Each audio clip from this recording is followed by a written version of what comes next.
Hello friends, दृष्टि IAS की YouTube channel में आपका स्वागत है। मैं हूं गीतांजलि। प्रीलिम्स 2022 नज़दीक है। इसे मद्देनजर रखते हुए दृष्टि आईएएस आपके सामने प्रीलिम्स के लिहाज से जो महत्वपूर्ण विषय हैं उनकी एक सीरीज लेकर उपस्थित हुआ है।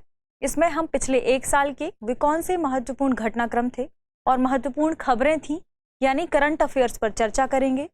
तो इस सीरीज के तहत हमारा आज का जो विषय है वह है कला एवं संस्कृति, यानी कला एवं संस्कृति के करंट अफेयर्स के पहले एपिसोड के साथ आज हम हाजिर हुए हैं। तो आइए आज के सेशन की शुरुआत करते हैं और देखते हैं हमारी महत्वपूर्ण खबरों को। इस सीरीज के तहत पहली जो हमारी खबर है वह है रुद्रेश्वर मंदिर के बारे में। वर्ष 2021 में रुद्रेश्वर यानी रामाप्पा मंदिर को 39वां विश्व विरासत स्थल घोषित किया गया है। दरअसल रुद्रेश्वर यानी रामाप्पा मंदिर को पिछले वर्ष ही क्या घोषित किया गया है, विश्व धरोहर स्थल की जो सूची है उसमें शामिल कर लिया गया है। यह मंदिर कब बनवाया गया था? तो इसका आंसर होगा 13वीं शताब्दी में, यानी रामाप्पा मंदिर का निर्माण 13वीं शताब्दी में बनवाया गया था, यह निर्माण करवाया गया था। इसे भारत के 39वें विश्व धरोहर स्थल के रूप में शामिल कर लिया गया है। अब यह सवाल है कि 40वां विश्व विरासत स्थल कौन सा है भारत की तरफ से? तो धौलावीरा है वो। और 38वां जो विश्व विरासत स्थल है भारत की तरफ से वह कौन सा है? जयपुर शहर। कहां पर है? राजस्थान। तो रामाप्पा मंदिर को कब शामिल किया गया? तो यूनेस्को की विश्व धरोहर समिति ने 44वें सत्र में रामाप्पा मंदिर को शामिल किया है। 44वें सत्र का आयोजन कहाँ किया गया है? तो चीन में। किस शहर में? फुजाओ शहर में। विश्व विरासत स्थल की सूची में रामाप्पा मंदिर 39वें स्थान पर है। इस मंदिर की अन्य महत्वपूर्ण जो जानकारियां हैं उनके बारे में जान लेते हैं। तो रामाप्पा मंदिर के संदर्भ में हम बात करें तो इसका निर्माण 13वीं शताब्दी में किया गया था। किसने इसका निर्माण करवाया था?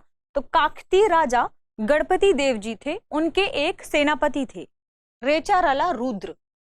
तो उनके सेनापति ने ही इस मंदिर का निर्माण करवाया था। यह भारत के उन मंदिरों में शुमार है जिसका नाम उनके वास्तुकार के नाम पर रखा गया है, यानी इसका जो रियल नेम है वह क्या है? रुद्रेश्वर मंदिर। और इस मंदिर के वास्तुकार का नाम है रामाप्पा, और इस मंदिर का नाम उनके वास्तुकार के नाम पर ही रामाप्पा मंदिर रखा गया है। इस मंदिर के संदर्भ में अन्य बात करें कि यहाँ पर जो देवता हैं उन्हें क्या कहा जाता है? तो उन्हें रामलिंगेश्वर स्वामी कहा जाता है। और इस मंदिर का निर्माण कहाँ किया गया है? तो तेलंगाना में किया गया है, यानी राज्य के संदर्भ में अगर पूछता है तो तेलंगाना में इसका निर्माण किया गया है। चूंकि यूपीएससी अपने स्टेटमेंट में यह भी पूछ सकता है कि रामाप्पा मंदिर उसने पूछ लिया कि रामाप्पा मंदिर कर्नाटक में स्थित है, तो यह सेंटेंस गलत हो जाएगा। इसलिए यह जानना जरूरी है कि रामाप्पा मंदिर कहाँ पर है? तेलंगाना में स्थित है, और रामाप्पा मंदिर का निर्माण उसके वास्तुकार के नाम पर रामाप्पा रखा गया है। इसके बारे में अन्य जानकारियां जानें कि मंदिर की जो निर्माण की संरचना है वह किस शैली में बनाई गई है। तो मंदिर द्रविड़ शैली में बनाया गया है, और द्रविड़ शैली की अपनी अद्भुत विशेषताओं के कारण, इसके जो ऐतिहासिक महत्व के कारण यह अपने आप में काफी बेजोड़ है। मंदिर का निर्माण इसकी इमेज से हम देख लेते हैं। मंदिर का निर्माण यह एक तारानुमा संरचना है जो कि 6 फीट ऊंची है। इस मंदिर का निर्माण 6 फीट ऊंची तारानुमा संरचना के ऊपर किया गया है। यह इस मंदिर की खास विशेषता है। और इस मंदिर के निर्माण के लिए सैंडबॉक्स तकनीक का इस्तेमाल किया गया है, यानी यह मंदिर सैंडबॉक्स तकनीक से बनी है। सैंडबॉक्स तकनीक नींव बनाने की एक तकनीक है। इसमें नींव की खुदाई की जाती है और फिर उसके अंदर रेत या चूना पत्थर आदि भरकर इसकी नींव तैयार की जाती है। इसे ही सैंडबॉक्स तकनीक कहते हैं। इसका जो फर्श है, मंदिर का फर्श ग्रेनाइट का बना हुआ है, और मंदिर के जो खंभे हैं वे बेसाल्ट चट्टान से बनाए गए हैं, यानी उसमें बेसाल्ट पत्थरों का इस्तेमाल किया गया है। अन्य विशेषताओं की बात करें तो मंदिर के जो स्तंभ है, दीवार और छत हैं, इनमें एक जटिल नक्काशी की गई है जो कि द्रविड़ शैली की ही विशेषता को दर्शाता है। मंदिर का निचला हिस्सा लाल बलुआ पत्थर से बना है। हमने अभी बात की फर्श के बारे में, यानी कि फर्श ग्रेनाइट का बना है, लेकिन मंदिर का जो है 6 फीट ऊंचा निचला हिस्सा है वह लाल बलुआ पत्थर से बनाया गया है। इसका जो गोपुरम है वह सफेद कलर का है और हल्की ईंटों से बनाया गया है। एक यूरोपीय यात्री हैं मार्को पोलो,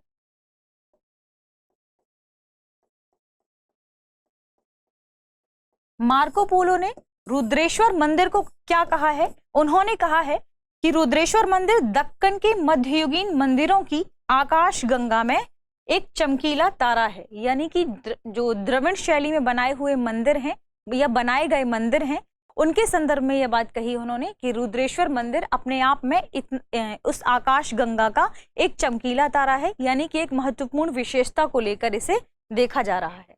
हमारा अगला विषय है जगन्नाथ मंदिर। जगन्नाथ मंदिर कहाँ पर स्थित है? पुरी में। पुरी कहाँ पर है? किस राज्य में है? ओडिशा।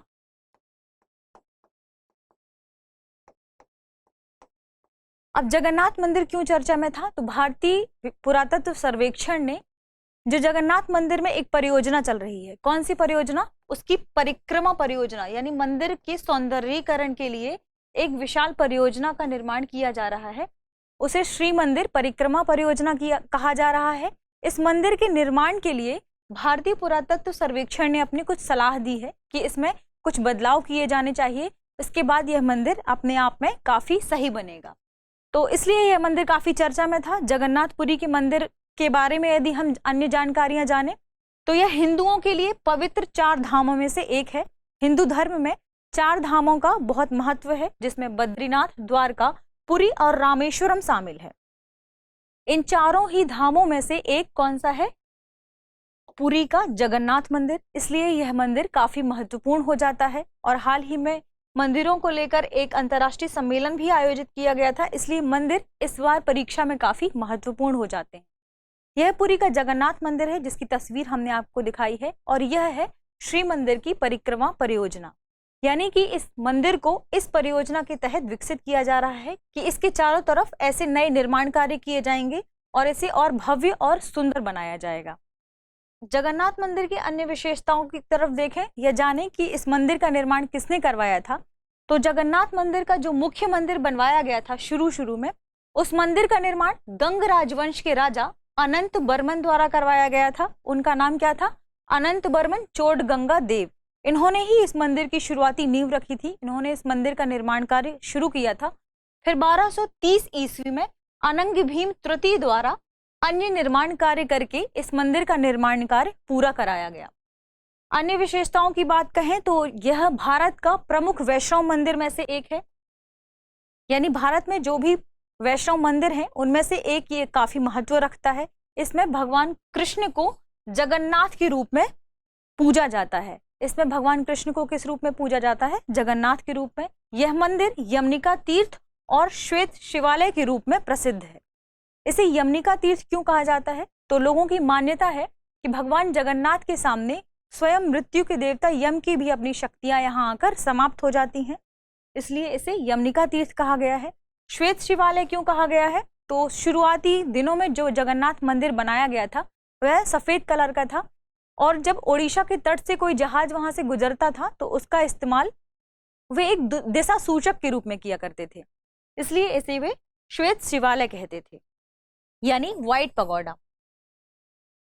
और जानकारी देखें तो मंदिर के 4 द्वार हैं, जिसमें से पहला यानी पूर्वी जो द्वार है उसे सिंह द्वार कहा जाता है, दक्षिणी द्वार को अश्व द्वार कहा जाता है, पश्चिमी द्वार को व्याघ्र द्वार कहा जाता है और उत्तरी द्वार को हस्ती द्वार यानी हाथी द्वार कहा जाता है।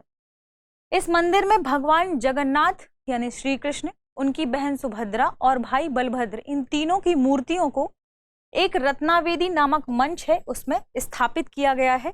यानी उसके गर्भगृह में ये 3 मूर्तियां स्थापित हैं जहां इनकी पूजा अर्चना की जाती है। जगन्नाथ मंदिर के ही संदर्भ में अन्य स्थापत्य कला को देखें कि यह मंदिर किस शैली में बनाया गया है और इसमें किन किन चीजों का इस्तेमाल हुआ है। तो यह मंदिर कलिंग वास्तुकला में निर्मित है। कलिंग वास्तुकला ओडिशा के इलाके में ही बनाई जाने वाली मंदिर की एक वास्तुकला शैली है। कलिंग वास्तुकला को आमतौर पर मंदिर निर्माण की नागर शैली की ही एक शाखा कहा गया है। यानी कलिंग वास्तुकला नागर शैली की ही एक शाखा है। तो ओडिशा का जो जगन्नाथ मंदिर है वह नागर शैली में ही बना है। इस मंदिर की अद्भुत संरचना है और यह मंदिर 65 मीटर ऊंचा है। यह इस मंदिर की खास विशेषता है। मुख्य मंदिर का निर्माण इस तरह से किया गया है कि दिन के किसी भी समय में इस मंदिर की छाया जमीन पर नहीं पड़ती है। इस तरह यह इसकी वास्तुशिल्प की एक महत्वपूर्ण विशेषता मानी जाती है। ओडिशी मंदिर वास्तुकला की पंचरथ शैली का एक उत्कृष्ट नमूना है। चूंकि यह कलिंग की शैली में बना है, जो कि ओडिशी शैली का ही एक रूप है, और ओडिशी शैली की वास्तुकला का यह पंचरथ शैली में बना एक उत्कृष्ट नमूना है। जगन्नाथपुरी की जो मंदिर हैं, जगन्नाथपुरी का जो मंदिर है वह 2 विशाल दीवारों से घिरा है। इसकी जो बाहरी दीवार है उसे श्रिन वॉल या मेघनाथ पचीरा कहा जाता है, और जो आंतरिक वॉल है यानी आंतरिक दीवार है उसे कुर्मा भेदा कहा जाता है। यह इस मंदिर की खास विशेषता है। जानना जरूरी है कि कहाँ पर स्थित है, ओडिशा में, क्योंकि यूपीएससी ऐसे सवाल पूछ लेता है कि एक तरफ आपको सूची दे देता है मंदिरों की और दूसरी तरफ शहर या राज्यों की कि यह मंदिर किस राज्य में स्थित है, और उसका सही मिलान करना होता है। बढ़ते हैं हमारे अगले विषय की तरफ। तो अगला जो विषय है वह है बामियान बुद्ध से संबंधित और तालिबान से संबंधित। बामियान बुद्ध और तालिबान चर्चा में क्यों रहे हैं, इस विषय को लेने के पीछे जो उद्देश्य था, हाल ही में तालिबान ने कहा है कि वे अफगानिस्तान में स्थित जो बामियान बुद्ध हैं उनकी जो मूर्तियां हैं उनकी रक्षा करेगा या उन्हें संरक्षण प्रदान करेगा, जबकि इसी तालिबान ने उन मूर्तियों को पिछले कुछ वर्षों में नष्ट कर दिया था। तोप और विस्फोट के जरिए इन्होंने इन मूर्तियों को नष्ट कर दिया था। फिर अचानक से इन्होंने इसके संरक्षण की बात क्यों कही, क्योंकि अभी हाल ही में तालिबान ने अफगानिस्तान पर अपना कब्जा कर लिया है। उसके बाद चीनी निवेश को आकर्षित करने के लिए मेस अयनाक में स्थित जो ये मूर्तियां हैं उनके संरक्षण की बात वह कर रहा है। मेस अयनाक वहां की तांबा खदान है, तो वह चाहता है कि चीन यहाँ पर अपना निवेश करे और अफगानिस्तान की जो अर्थव्यवस्था है वह सही हो। इसके लिए वे यहाँ पर स्थित जो बामियान बुद्ध की प्रतिमाएं हैं उनकी रक्षा की बात कर रहा है। इसी ने वर्ष 2001 में इन मूर्तियों को नष्ट करने की घोषणा की थी और कुछ समय पश्चात ही इन्होंने सदियों पुरानी बुद्ध की इन प्रतिमाओं को नष्ट कर दिया था। आइए हम इनकी तस्वीर देख लेते हैं। ये महात्मा बुद्ध की बामियान स्थान है, वहां पर स्थित ये तस्वीरें हैं। इन्हें बामियान बुद्ध की मूर्तियों के रूप में जाना जाता है। इन्हें नष्ट कर दिया गया था, हाल ही में इनके संरक्षण की बात फिर शुरू हुई है। वर्ष 2003 में इन मूर्तियों को यूनेस्को की विश्व धरोहर स्थलों की सूची में शामिल कर लिया गया था। इस सूची में शामिल करने के साथ ही इनके संरक्षण की बात या संरक्षण की जो स्थिति थी वह तेज हो गई, और वर्ष 2021 को इसमें से एक मूर्ति है सालसल, जो कि नष्ट हो गई थी। इसका आधा भाग क्षतिग्रस्त हो गया था, उसे फिर से बनाया गया, यानी इसका निर्माण फिर से किया गया। तो इसलिए यह प्रतिमाएं फिर से चर्चा में है और काफी महत्वपूर्ण हो जाती हैं परीक्षा के लिहाज से, इसलिए हमने इस सीरीज में इसे शामिल किया है। बामियान बुद्ध की विरासत की बात करें तो ऐसा माना जाता है कि बामियान में स्थित जो बुद्ध की मूर्तियां हैं ये 5वीं शताब्दी के आसपास की हैं, तो इनका संरक्षण और भी महत्वपूर्ण हो जाता है क्योंकि ये काफी विरासत वाले स्थान हैं। यहाँ 2 अलग अलग मुद्राओं के साथ ये मूर्तियां बनाई गई हैं जो कि कई शैलियों का मिश्रण है, जिन शैलियों में शामिल है गुप्त, ससैनियन और हेलेनिस्टिक। इन तीनों शैलियों के मिश्रण के साथ ही इन मूर्तियों का निर्माण किया गया है, यानी कि इन शैलियों का संरक्षण भी आवश्यक हो जाता है, इसलिए ये मूर्तियां काफी महत्वपूर्ण हो जाती हैं। जो वहाँ स्थानीय लोग हैं इन मूर्तियों को सालसल और शमामा कहते हैं। जहाँ जो सालसल है उसकी जो लंबाई है वह 55 मीटर है और शमामा की लंबाई 38 मीटर है। अभी हमने तस्वीर में देखा भी था, इन मूर्तियों की जो ऊंचाई है वह काफी ज्यादा है, जिसे चट्टान में ही काटकर बनाया गया है। अन्य विशेषताओं की बात करें, यानी कि वहाँ के लोग इसे सालसल और शमामा क्यों कहते हैं, तो वहाँ सालसल का अर्थ माना जाता है प्रकाश ब्रह्मांड के माध्यम से चमकता है, और शमामा का अर्थ वे लेते हैं रानी माँ से। तो ये वहाँ के लोगों की अपनी आस्था और श्रद्धा का प्रतीक बन गई। अब बामियान जो इलाका है वह अफगानिस्तान में कहाँ पर स्थित है, तो हिंदू कुश के जो पर्वतीय क्षेत्र हैं वहाँ पर बामियान स्थित है। वहाँ पर मेस अयनाक की जो खदानें हैं वह भी स्थित हैं। तो यह भी अपने आप में एक महत्वपूर्ण तथ्य हो जाता है कि हिंदू कुश के जो पहाड़ी क्षेत्र हैं वह भी काफी महत्वपूर्ण है, और वहाँ पर स्थित ये बुद्ध की जो प्रतिमाएं हैं वो काफी शताब्दी पूर्व की हैं, इसलिए यह काफी महत्वपूर्ण हो जाती हैं। अन्य तथ्यों को देखें तो जब बौद्ध कुषाण साम्राज्य का प्रसार हुआ था तब जो है बामियान इलाका था वहाँ के धार्मिक, सांस्कृतिक और व्यापारिक क्षेत्रों में से एक था। तो चलिए बढ़ते हैं हमारे अगले विषय की तरफ कि कौन सा विषय अगला है जो महत्वपूर्ण था। तो वह है कोणार्क का सूर्य मंदिर। यह कोणार्क के सूर्य मंदिर की 2 तस्वीरें आपके सामने लगी हुई हैं। इससे संबंधित देखते हैं कि ऐसी क्यों यह खबर चर्चा में थी, यानी कोणार्क का सूर्य मंदिर क्यों चर्चा में था। तो कोणार्क के सूर्य मंदिर के अंदरूनी हिस्सों में जो रेत भरी हुई है उसे हटाने की बात चर्चा में थी। वर्ष 1903 में अंग्रेजों द्वारा इस मंदिर की स्टेबिलिटी के लिए यहाँ पर रेत भरी गई थी। इसका जो जगमोहन हॉल है वह रेत से भरा हुआ है। उन्होंने कहा था कि मंदिर की स्टेबिलिटी को बनाए रखने के लिए इसमें रेत भरा जाना आवश्यक है। अभी वर्ष 2013 से वर्ष 2018 के बीच भारतीय पुरातत्व सर्वेक्षण ने एक अध्ययन के मुताबिक, यानी कि उस मंदिर का एक वैज्ञानिक अध्ययन किया और अध्ययन में यह पाया कि अब इस मंदिर से इस रेत को निकाल देना चाहिए, जो कि मंदिर की जो स्थापत्य शैली है उसे प्रभावित कर रही है। इसलिए यह खबर चर्चा में थी, यानी कि बालू हटाने की जो मांग है उसके कारण कोणार्क का सूर्य मंदिर चर्चा में था। क्यों हटाई जा रही है, तो अभी हमने चर्चा में देखा कि वर्ष 2013 से 18 के बीच एक वैज्ञानिक अध्ययन किया गया और वैज्ञानिक अध्ययन में यह पाया गया कि इस रेत को निकालने की जरूरत है, जो कि मंदिर के संरक्षण के लिए अब आवश्यक है। कोणार्क के सूर्य मंदिर की विशेषताओं की बात करें, कोणार्क का सूर्य मंदिर पूर्वी ओडिशा के शहर पुरी के पास स्थित है।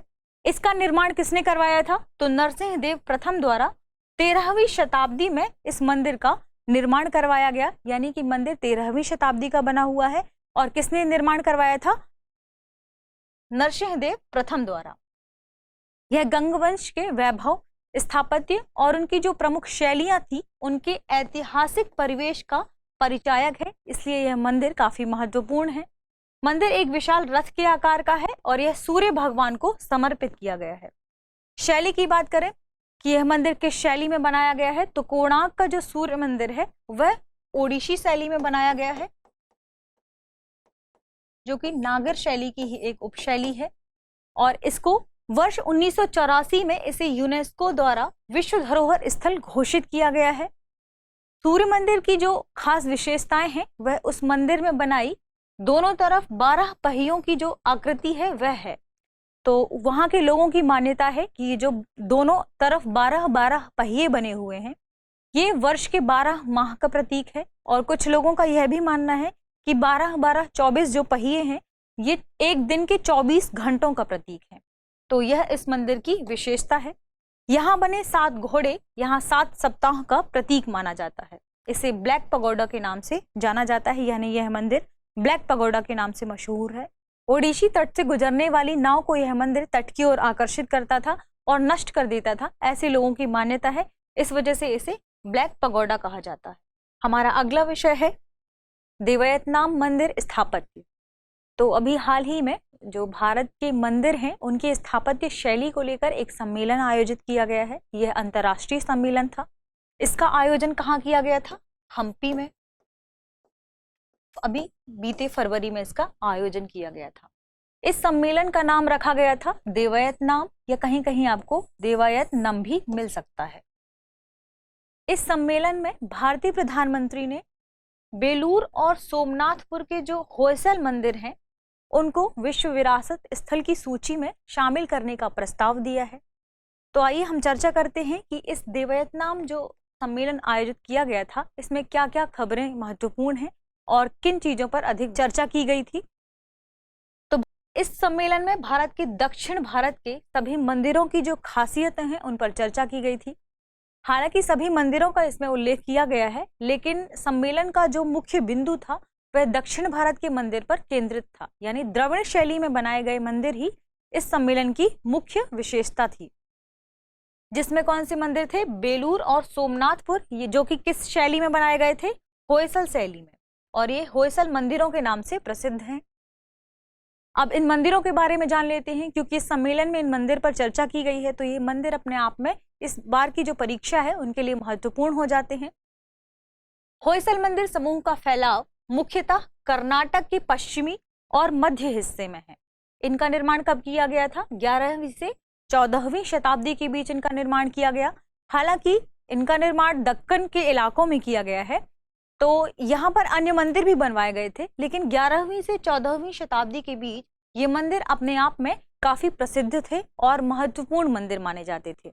इन मंदिरों में बेलूर का चेनाकेशव मंदिर, हैलेबिट का होयसलेश्वर मंदिर और सोमनाथपुरम का केशव मंदिर प्रमुख हैं। और इस सम्मेलन में इन्हीं मंदिरों की खास विशेषताओं का क्या किया गया था, विश्लेषण किया गया था और इनके बारे में ही चर्चा की गई थी।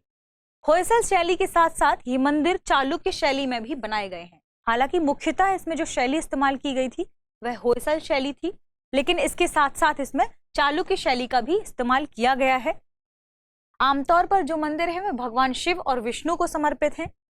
यानी 11वीं से 14वीं शताब्दी के बीच जो होयसलेश्वर वाले मंदिर बने हैं, होयसल जो मंदिर बनाए गए हैं कर्नाटक के पश्चिमी और मध्य भाग में, वे मुख्यतः भगवान शिव और विष्णु को समर्पित हैं। अब यदि बेलूर के चेना केशव मंदिर की बात करें तो यह एक कूट में बना है। एक कूट का अर्थ यहाँ पर क्या है, यहाँ पर एक ही पूजा स्थल का निर्माण किया गया है।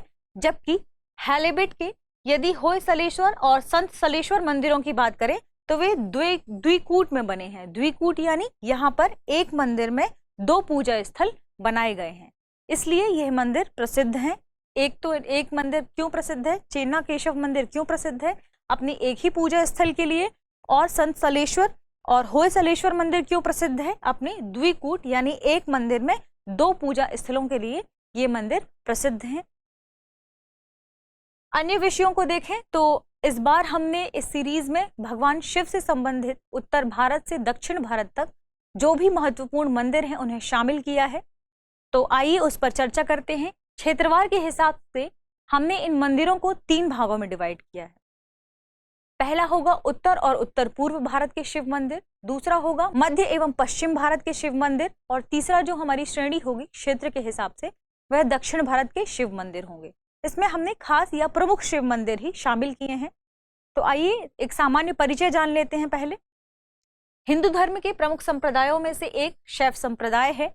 शैव संप्रदाय है, इसमें जो नटराज की मुद्रा बनाई गई है जो कि शैव संप्रदाय के लिए ही महत्वपूर्ण है, वह चोल वास्तुकला की, चोल मूर्तिकला की एक खास विशेषता रही है और इसकी मूर्तिकला की जो विशेषता है उसको दर्शाती है। यदि इस मूर्ति की खासियत की बात करें, इस मूर्ति में दाहिना हाथ जो जिसमें ऊपर डमरू है, यह सृजन का प्रतीक है। उसका ऊपरी बायां हाथ जिसमें अग्नि है, यह विनाश का प्रतीक है। भगवान शिव जिस राक्षस या बौने राक्षस के ऊपर नृत्य कर रहे हैं, यह अहंकार का प्रतीक है। निचला दायां हाथ जो कि अभय मुद्रा में है, यह आशीर्वाद का प्रतीक है। वहीं निचला यह बायां हाथ जो कि उठे हुए पैर की तरफ इशारा कर रहा है, यह मोक्ष का प्रतीक है। यह नटराज की मुद्रा में जो भगवान शिव जिसमें नृत्य कर रहे हैं, यह नटराज की मुद्रा की आपको तस्वीर दिखाई गई है। इस तरह चलिए बढ़ते हैं, प्रमुख शिव मंदिरों को देखते हैं। तो पहला जो हमारा क्षेत्रवार विवरण है वह होगा उत्तर और उत्तर पूर्व भारत के शिव मंदिरों के संदर्भ में। इसमें हमारा पहला मंदिर है ओम मंदिर आइजोल जो कि मिजोरम में स्थित है। मिजोरम में ही एक और शिव मंदिर है कोलासिब शिव मंदिर जो कि मिजोरम में स्थित है और काफी चर्चा में रहता है। इस वजह से इसका नाम हमने मिजोरम के अंतर्गत शामिल कर लिया है। आइजोल का ओम मंदिर राज्य के हिंदू मंदिरों में से एक है और इसे मिजोरम के थुम्पुई क्षेत्र में बनाया गया है। तो मिजोरम में कौन सा शिव मंदिर है? ओम मंदिर जो कि आइजोल में है और कोलासिब शिव मंदिर। आगे बढ़ते हैं। अगला मंदिर है किरातेश्वर महादेव मंदिर जो कि सिक्किम में स्थित है। यह सिक्किम में कहां पर स्थित है? लेक शिप में। किस नदी के तट पर स्थित है? रंगीत नदी के तट पर स्थित है। ऐसा सवाल भी फ्रेम किया जा सकता है कि किरातेश्वर महादेव मंदिर किस नदी के तट पर स्थित है, या यह पूछा जा सकता है कि रंगीत नदी के तट पर स्थित है। यह सेंटेंस सही है या गलत? तो इस संदर्भ में यह सेंटेंस सही होगा। मंदिर के मुख्य आकर्षण का जो केंद्र है वहां पर बाला चतुर्दशी का त्योहार और महाशिवरात्रि का त्योहार बहुत ही भव्य तरीके से मनाया जाता है, इसलिए यह मंदिर साल भर चर्चा में रहता है। अगला है केदारनाथ मंदिर उत्तराखंड। चूंकि केदारनाथ मंदिर भारत के 12 ज्योतिर्लिंगों में से एक है, इसलिए यह मंदिर चर्चा में रहता है और केदारनाथ अपने आप में एक महत्वपूर्ण शिव मंदिर है। इस मंदिर की खास विशेषता है वह क्या है, यानी यह भी कह सकते हैं कि आकर्षण का केंद्र क्या है। तो इसका जो मुख्य आकर्षण का केंद्र है वह है यह गढ़वाल हिमालय की श्रृंखला में स्थित है। और उत्तराखंड में कहाँ पर स्थित है यह आप मुझे कमेंट सेक्शन में बता सकते हैं। आगे बढ़ते हैं, काशी विश्वनाथ मंदिर कहाँ पर स्थित है? वाराणसी में स्थित है।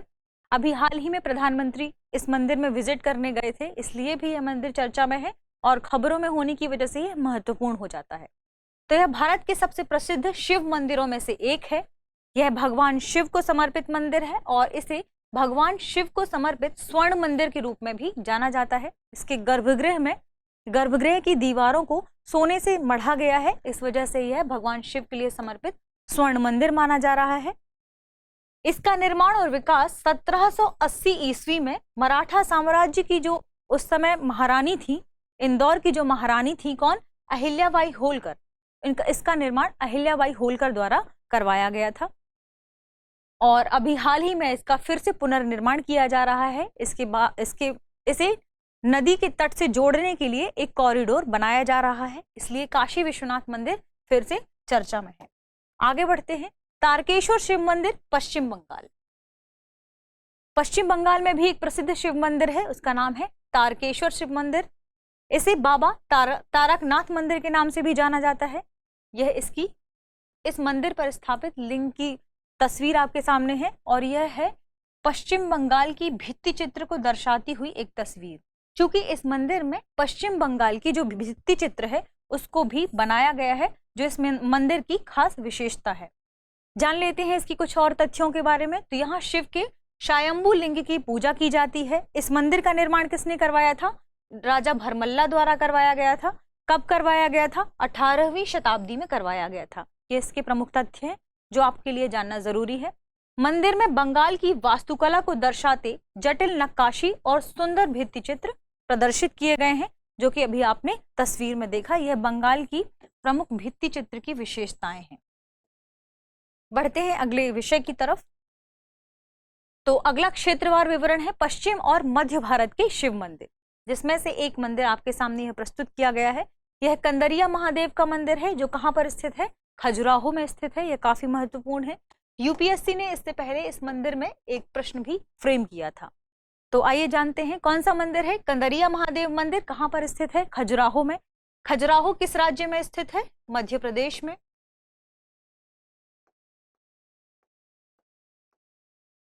इस मंदिर का निर्माण कब करवाया गया था? 10वीं शताब्दी सीई में इस मंदिर का निर्माण करवाया गया था। इस मंदिर की जो खास विशेषता है वह है इसका 109 फुट ऊंचा होना और 60 फुट चौड़ा होना, जो कि इस तस्वीर में दिखाया भी जा रहा है। यह मंदिर 109 फुट ऊंचा है और 60 फुट चौड़ा है। अन्य विशेषताओं को देखें तो मंदिर का प्रवेश द्वार गोलाकार है। इस तस्वीर में यह इसका प्रवेश द्वार है, जो कि गोलाकार में बनाया गया है और गर्भगृह के चारों ओर एक खुला मार्ग है। इस मंदिर के अंदर इस शिखर के नीचे गर्भगृह है, जिसके चारों तरफ का मार्ग खुला है, जहां पर आप प्रदक्षिणा कर सकते हैं। इसके बाद गर्भगृह में भगवान शिव के प्रतीक के रूप में संगमरमर की एक लिंग की स्थापना की गई है, जो इस मंदिर की खास विशेषता है। यानी जो शिवलिंग इसमें स्थापित किया गया है वह संगमरमर का बना हुआ है। इसके खंभों के आधार पर देवी गंगा और यमुना की आकृतियां हैं, जो कि नागर शैली में बनाए जाने वाले मंदिरों की विशेषता भी है। क्योंकि नागर शैली के जो मंदिर हैं उनके जो गर्भगृह हैं उसके ठीक बाहर खंभों पर देवी गंगा और यमुना की तस्वीर या आकृतियां बनाई जाती थी। आगे बढ़ते हैं, अगले मंदिर को देखते हैं। अगला मंदिर है महाकालेश्वर मंदिर उज्जैन, जो कि कहां पर स्थित है? मध्य प्रदेश में स्थित है। महाकालेश्वर मंदिर शिप्रा नदी के तट पर स्थित है, जो कि उज्जैन में ही बहती है। यह एक ज्योतिर्लिंग मंदिर है, जो कि भारत के 12 ज्योतिर्लिंगों में से एक है। जो भारत के सभी शिव मंदिरों में से सबसे पवित्र मंदिर माना जाता है और यह उज्जैन में शिप्रा नदी के तट पर स्थित है। इसकी विशेषता क्या है कि इसमें जो भगवान शिव का लिंग है वह दक्षिण मुखी लिंग है। अगला है लिंगराज शिव मंदिर उड़ीसा, इसे ओडिशा लिखते हैं। तो लिंगराज मंदिर ओडिशा का बहुत ही प्रसिद्ध मंदिर है। यह भी शिव मंदिर के रूप में जाना जाता है। इसकी हम विशेषताओं के बारे में देखते हैं। इसे कलिंग वास्तुकला का एक अविश्वसनीय नमूना कहा जाता है। कहाँ पर स्थित है? भुवनेश्वर में स्थित है। और यह उड़ीसा का, ये भुवनेश्वर है जो, उसका सबसे बड़ा मंदिर है। यानी भुवनेश्वर में जो मंदिर स्थित हैं या बनाए गए हैं उसमें ये लिंगराज शिव मंदिर सबसे बड़ा मंदिर है। अन्य विशेषताओं को देखें इस मंदिर की, तो इस मंदिर का निर्माण किसने करवाया था? सोमवंशी राजवंश के राजा द्वारा करवाया गया था। और किस शैली में करवाया गया था? देवला शैली में करवाया गया था। अब यहाँ यह भी सवाल है कि देवला शैली है, देवला शैली क्या है? तो यह ओडिसी शैली का ही एक टाइप है, प्रकार है। क्योंकि ओडिशा में जो मंदिर बनाए जाते हैं उनके शिखर को देउल कहते हैं। और जो देउल है वे 3 प्रकार के होते हैं। कौन कौन से? पहला है रेखा देउल, दूसरा है पेढ़ा या पीढ़ा देउल, और तीसरा है खाखरा देउल। सामान्यतः इसके जो शिखर को देउल कहते हैं और ये 3 प्रकार के होते हैं। उड़ीसा में ही ऐसे मंदिरों का निर्माण करवाया जाता है। रेखा और पीढ़ा देउल के जो मंदिर होते हैं वे सामान्यतः शिव और विष्णु जी को समर्पित होते हैं। शिव, विष्णु और सूर्य मंदिर हैं जो, इन्हें ही रेखा और पीढ़ा देउल के रूप में जाना जाता है। खाखरा जो देउल मंदिर है वे या तो चामुंडा या देवी दुर्गा के लिए प्रसिद्ध होते हैं। देउल किसे कहा जाता है? ओडिसी शैली में शिखर को देउल कहा जाता है, इसलिए इसे, और जो भगवान लिंगराज जो मंदिर बनवाया गया है भुवनेश्वर में वह देउला शैली में ही बनवाया गया है। यह लिंगराज मंदिर की तस्वीर आपके सामने दर्शाई गई है, जिसमें आप देख सकते हैं इसे ही देउल कहा जाता है। अन्य विशेषताओं को देखें तो इसमें एक विमान क्षेत्र होता है, एक जगमोहन, नट मंदिर और भोग मंडप। इन्हें अन्य किन नामों से जाना जाता है? तो विमान को जानते हैं गर्भगृह के लिए एक संरचना के रूप में, जगमोहन क्या है? सभा के लिए एक हॉल है। नट मंदिर क्या है? उत्सव के लिए एक हॉल है। और भोग मंडप क्या है? यहाँ पर प्रसाद चढ़ाया जाता है और उसके बाद इसका वितरण किया जाता है। ये प्रमुख विशेषताएं थी लिंगराज मंदिर के बारे में, जो कि ओडिशा में स्थित है। अगला है सोमनाथ शिव मंदिर। कहाँ पर स्थित है? गुजरात में। तो गुजरात में सोमनाथ मंदिर अपने आप में बहुत प्रसिद्ध है। इसे देश के पहले ज्योतिर्लिंग मंदिर की मान्यता दी जाती है। यानी कि लोगों का मानना है कि सोमनाथ का जो शिव मंदिर है वह भारत का पहला ज्योतिर्लिंग मंदिर है और भारत का महत्वपूर्ण शिव मंदिर भी है। कुछ शासकों द्वारा लगातार आक्रमण के कारण सोमनाथ मंदिर का कई बार पुनर्निर्माण किया गया है। जो आखिरी बार निर्माण हुआ था वह चालुक्य शैली में किया गया था। और किस वर्ष किया गया था? तो 1951 में। यानी 1951 में सोमनाथ मंदिर का निर्माण पूरा हुआ था, जिसे चालुक्य शैली में बनाया गया था। इसकी जो उल्लेखनीय संरचना है वह क्या है? बाण स्तंभ या तीर स्तंभ। बाण स्तंभ या तीर स्तंभ इस मंदिर की प्रमुख विशेषता है। जैसा कि आप देख भी पा रहे हैं कि इस मंदिर में जो ये शिखर बनाया गया है वह तीर के आकार का है। यहाँ से मोटा है लेकिन आगे जाकर नोकीला हो जाता है। यह बाण स्तंभ या तीर स्तंभ ही इस मंदिर की खास विशेषता है। और इसे कहाँ बनाया गया है? गुजरात में। यह इसकी तस्वीर है सोमनाथ शिव मंदिर की।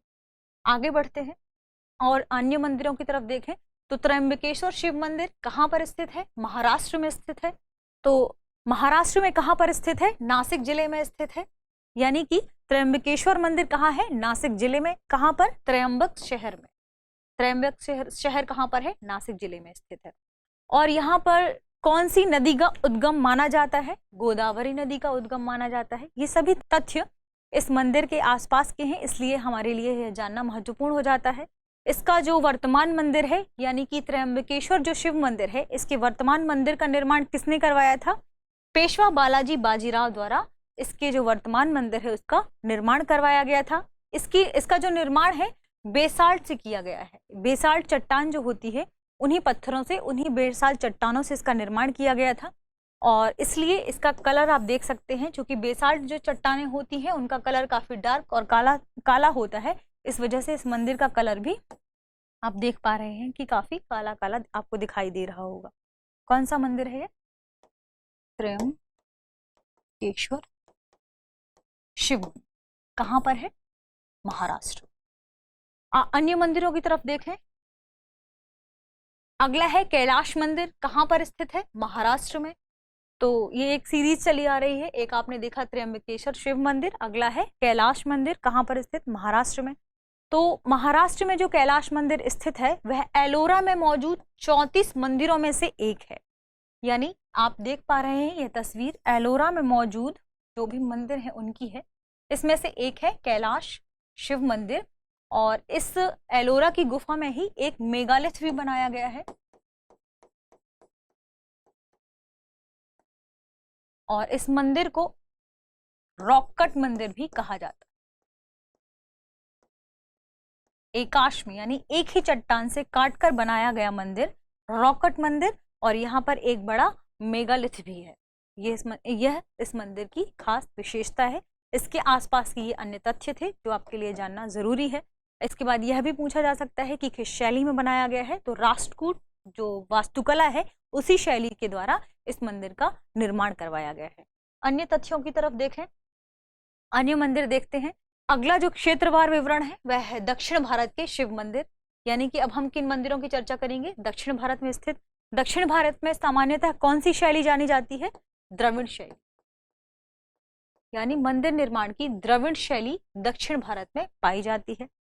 दक्षिण भारत के शिव मंदिर में पहला है बादामी गुफा शिव मंदिर। कहाँ पर स्थित है, बेंगलुरु कर्नाटक में स्थित है। क्योंकि इससे पहले यूपीएससी ने जो सवाल फ्रेम किए थे तो एक तरफ उसने मंदिर दिए थे और दूसरी तरफ राज्य, इसलिए हम प्रायः हमने कोशिश की है कि हमने राज्य को मंदिरों के साथ शामिल कर लें।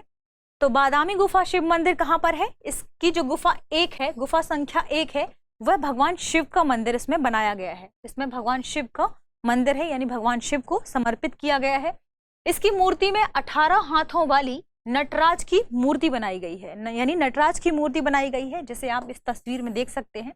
यह बादामी गुफा की गुफा संख्या 1 है, और गुफा संख्या 1 में ही यह नटराज की मूर्ति है, जिसमें 18 हाथ है, यानी 18 भुजाओं वाले नटराज की प्रतिमा बनाई गई है। इसके अलावा इसकी खास विशेषता यह भी है कि इसमें 81 नृत्य मुद्राओं को दर्शाया गया है, जो कि ऐसे आपके सामने दिख रही होंगी। 81 नृत्य मुद्राओं को दर्शाया गया है, यह इसकी खास विशेषता है। आगे बढ़े, यानी दक्षिण भारत के अन्य मंदिरों को देखें तो अगला है बृहदेश्वर शिव मंदिर। कहाँ पर है, तमिलनाडु में। बृहदेश्वर शिव मंदिर काफी फेमस है। इसे द्रविड़ शैली में बनाया गया है और द्रविड़ युग की वास्तुकला का यह बेहतरीन उदाहरण माना जाता है। अन्य विशेषताओं में तो तमिलनाडु के तंजौर में कावेरी नदी के तट पर यह मंदिर स्थित है। फिर सवाल फ्रेम किया जा सकता है कि बृहदेश्वर मंदिर किस नदी के तट पर स्थित है। यह पूछा जा सकता है कि बृहदेश्वर मंदिर कृष्णा नदी के तट पर स्थित है। यह एक सेंटेंस के रूप में आ सकता है, जो कि गलत होगा, क्योंकि किस नदी के तट पर स्थित है, कावेरी नदी के तट पर स्थित है। लोकप्रिय राजा राजराज चोल द्वारा इसका निर्माण करवाया गया था। कब करवाया गया था, 1001 ईस्वी से 1010 ईस्वी के बीच। चूंकि सामान्यतः कभी कभी 1001 की जगह 1004 भी लिखा मिल सकता है, लेकिन इसका निर्माण 1004 से या 1001 से 1010 ईस्वी के बीच करवाया गया है। आप मानकर चल सकते हैं, और कहीं कहीं 1004 भी आपको मिल सकता है। आगे बढ़ते हैं, तो इस मंदिर की एक खास विशेषता यह भी है, यानी बृहदेश्वर जो मंदिर है उसे यूनेस्को की विश्व धरोहर स्थल की सूची में शामिल कर लिया गया था। आपको यह आप देख सकते हैं, यह है बृहदेश्वर शिव मंदिर। इस मंदिर की जो खास विशेषता है वह है इसका शिखर का विशाल टावर के रूप में निर्मित होना, यानी कि विशाल टावर के रूप में इसका निर्माण किया गया है। आप देख भी सकते हैं कि इसका शिखर काफी बड़ा है, जो इस मंदिर की खास विशेषता है, और यूनेस्को की विश्व धरोहर स्थल की सूची में इसे शामिल कर लिया गया है। गर्भगृह के ऊपर ग्रेनाइट से बना विशाल विमान टावर इस मंदिर की विशेषता है। आगे बढ़ते हैं, अगला मंदिर है वडकुनाथम शिव मंदिर, केरल। क्या नाम है इसका, वडकुनाथन शिव मंदिर, केरल। इस मंदिर की खास विशेषता यह है कि इस मंदिर का निर्माण केरल शैली में किया गया है। केरल शैली में अर्थात यानी कि पत्थरों के साथ साथ लकड़ी का इस्तेमाल करके इस मंदिर का निर्माण किया गया है। एक अन्य विशेषता यह है कि इस मंदिर का निर्माण भगवान परशुराम द्वारा किया गया है, और यह दक्षिण भारत में भगवान परशुराम द्वारा स्थापित पहला मंदिर माना जाता है। तो कुछ अन्य तथ्यों की तरफ देखें तो दक्षिण भारत के सबसे लोकप्रिय शिव मंदिरों में से यह एक है। और यह क्यों प्रसिद्ध है? क्योंकि ऋषि परशुराम द्वारा निर्मित यह पहला मंदिर माना जाता है। आगे देखते हैं, इस मंदिर में भगवान शिव को वटकुन्नाथम के रूप में पूजा जाता है। किस नाम से पूजा जाता है? वटकुन्नाथन के रूप में इन्हें पूजा जाता है। विशिष्ट केरल शैली का इसमें इस्तेमाल किया गया है, जिसमें लकड़ी और पत्थर दोनों शामिल हैं। इस मंदिर की अन्य विशेषता यह भी है कि कुट्टम्बलम के साथ इसके साथ साथ चारों तरफ इसमें विशाल दीवारें या मीनारें हैं। आप देख पा रहे हैं, विशाल मीनारों से निर्मित यह संरचना है। और महाशिवरात्रि और त्रिशूर पूरम का त्योहार यहाँ काफी भव्यता के साथ मनाया जाता है। यह था केरल का वटकुनाथन मंदिर। आगे बढ़ते हैं, अगला मंदिर है विद्याशंकर मंदिर। कहाँ पर स्थित है? श्रृंगेरी। श्रृंगेरी किस राज्य में है? कर्नाटक में। तो इसके तथ्यों के बारे में जाने तो मंदिर का निर्माण वर्ष 1338 में किया गया था। यह है विद्याशंकर मंदिर, जो कि श्रृंगेरी में है, कर्नाटक में।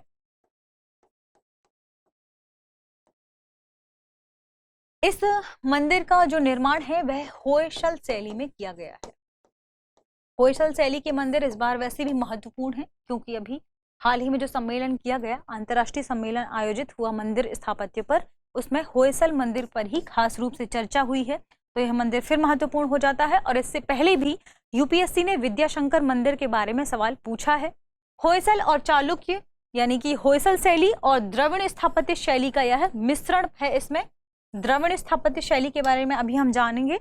संरचना एक ऊंचे चबूतरे पर निर्मित है, यानी कि विद्याशंकर मंदिर है यह एक चबूतरे पर निर्मित है। यह एक चबूतरा है, इसके ऊपर इस मंदिर का निर्माण करवाया गया है। आगे बढ़ते हैं, यूपीएससी ने इससे पहले मंदिरों को लेकर जो सवाल पूछा था वह देखें तो वर्ष 2009 में यह सवाल पूछा गया था। इसमें पूछा गया था कि जोड़ी का मिलान करिए। सूची 1 प्रसिद्ध मंदिरों के संदर्भ में है, सूची 2 राज्य के संदर्भ में है।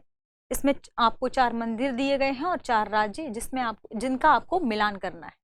पहला है विद्याशंकर मंदिर, राजरानी मंदिर, तीसरा है कंदरिया महादेव मंदिर और भीमेश्वर मंदिर। इन मंदिरों को सही राज्य के क्रम में आपको जोड़ना है। अभी हमने हाल ही में पढ़ा विद्याशंकर मंदिर कहाँ पर स्थित है? ऑप्शन 2 यानी कर्नाटक में, जो कि हमारा पहला जवाब होगा। अगला, यदि हम राजरानी मंदिर के बारे में नहीं भी जानते हैं तो कंदरिया महादेव मंदिर, अभी हमने इसके बारे में भी पढ़ा था, कहाँ पर स्थित था? खजुराहो में। खजुराहो किस राज्य में है? मध्य प्रदेश में।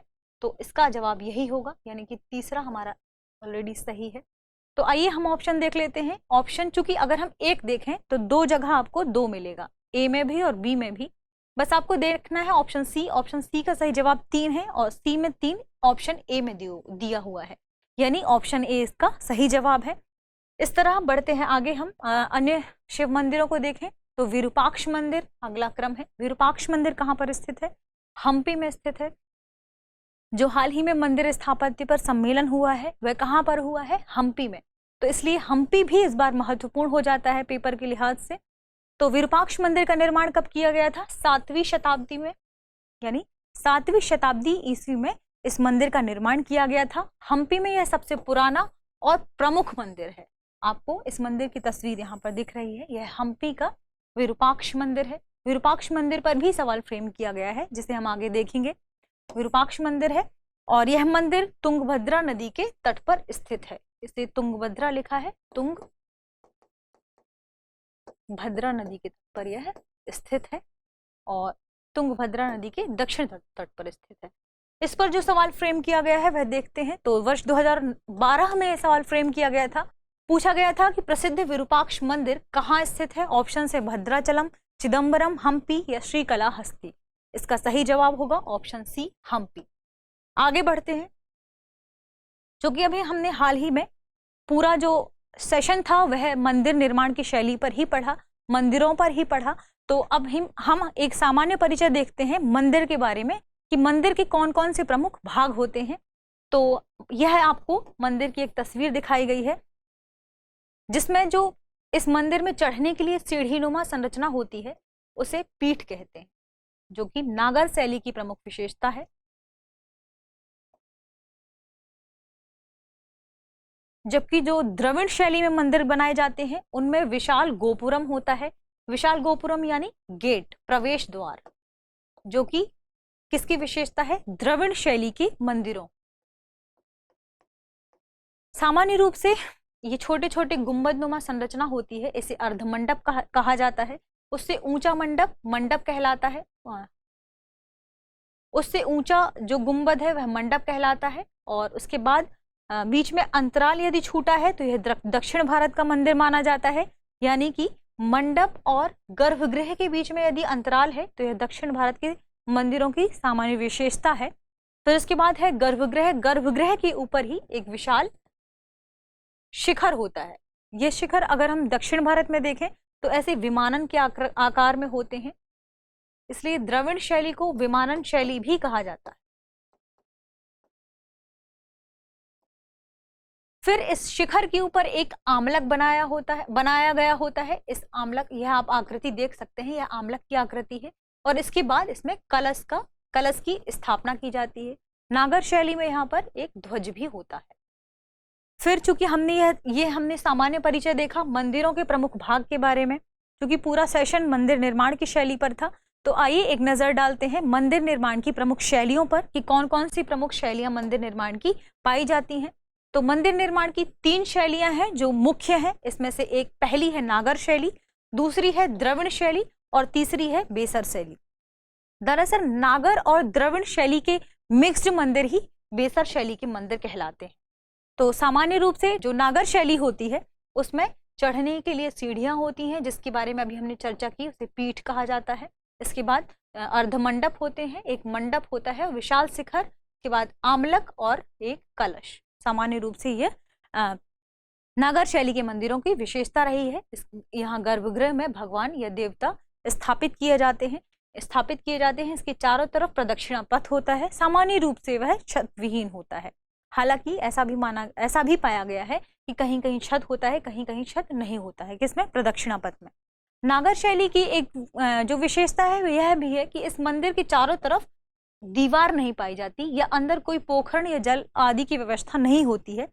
लेकिन द्रविड़ शैली में विशाल गोपुरम यानी भव्य प्रवेश द्वार इस शैली की मुख्य विशेषता है। जो प्रवेश द्वार है इसे इतना भव्य बनाया जाता है जो कि गोपुरम कहलाता है, किसमें, द्रविड़ शैली में। इसके बाद इस मंदिर, जो द्रविड़ शैली के मंदिर है, उन्हें दीवारों से चारों तरफ से कवर किया जाता है और इसी का एक भाग होता है शुरू में गोपुरम। इसके अंदर पोखर और जल की व्यवस्था भी होती है। इसके जो शिखर है वह काफी विशाल बनाए जाते हैं। इस पर जो आमलक है वह होता है, उसके ऊपर कलश होता है। सामान्यतः द्रविड़ शैली में यह देखा जाता है कि शिखर और जो गर्भगृह है उसके बीच में अंतराल छोड़ा जाता है जहां पर लोग प्रदक्षिणा करते हैं। और इन दोनों शैलियों के मिश्रण को ही बेसर शैली कह दिया गया है। चूंकि यूपीएससी ने यह सवाल भी फ्रेम किया था कि नागर, द्रविड़ और बेसर क्या है।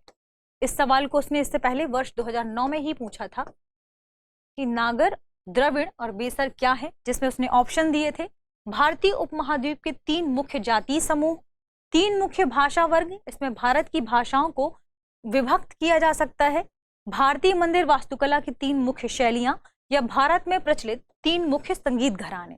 इस सवाल का सही जवाब होगा ऑप्शन सी, यानी कि भारतीय मंदिर वास्तुकला की 3 मुख्य शैलियां। इन तीनों को किस नाम से जाना जाता है, नागर, द्रविड़ और बेसर। तो इस सवाल के साथ ही हमारा आज के सेशन को हम विराम देते हैं। मिलते हैं कला एवं संस्कृति के अगले एपिसोड के साथ।